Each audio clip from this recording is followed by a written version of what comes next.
கிரியைகளையும் அவருடைய பலத்தையும் அவர் செய்த அவருடைய அதிசயங்களையும் யார்கிட்ட? பின் சந்ததிக்கிட்ட. அவர் எங்களை எப்படி அழைச்சிட்டு வந்தாரு, எப்படி எங்களுக்கு வேலையை கொடுத்தாரு, நாங்கள் எவ்வளோ கஷ்டப்பட்டோம், எவ்வளோ மேலே வந்தோம், கர்த்தரை நம்பின பிறகு என் சம்பாத்தியம் எப்படி மாறுனுச்சு, என் பொருளாதாரம் எப்படி மாறுனுச்சு, என் வீட்டில் எப்படிப்பட்ட வாசல் சூழ்நிலை உருவானுச்சு, நான் இன்னைக்கு ஒரு ஆஸ்தியில் ஒரு வீட்டில் இருக்கிறேன்னா அது எப்படிப்பட்ட காரியம், இன்னைக்கு ஒரு வாடகை வீட்டில் இருந்தேன்னா நீ சொந்த வீட்டில் வாழ்றேன்னா அது எத்தனை பெரிய காரியம், இன்னைக்கு பல வீடுகள் எனக்கு வாடகைக்கு போயிட்டு இருக்குன்னா அது எத்தனை பெரிய காரியம்னு சொல்ற இடத்துல கர்த்தருடைய பலத்தை சொல்லிக் கொடுக்கணும். கர்த்தரன் விசுவாசித்தேன், என் கர்த்தர் எனக்கு வீட்டையே கொடுத்தாரு. பல வருஷமா ஒரு பட்டணத்தில் 10 வருஷம் வாழ்ந்தேன், 20 வருஷம் வாழ்ந்தேன், ஆனால் ஒன்றுமே இல்லை. ஆனால் கர்த்தரை நம்பி போக ஆரம்பித்தேன், எனக்கு கொடுத்தாரு.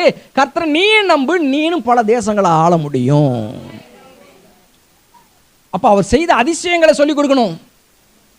அதே பிள்ளைங்கள்ட்ட பேசுறீங்களா, கர்த்தர் இதை கொடுத்தாரு இன்னைக்கு அப்படின்னு சொல்றீங்களா, சொல்லுங்க. அவங்களை கன்சிடர் பண்ணுங்க, அவங்கள கவனம் சொல்லுங்க. அவங்களுக்கு எல்லாம் தெரியாது, அவங்களாம் தெரிய வேண்டாம் நினைக்காதீங்க. கர்த்தர் உன்னை கொடுத்தாரு.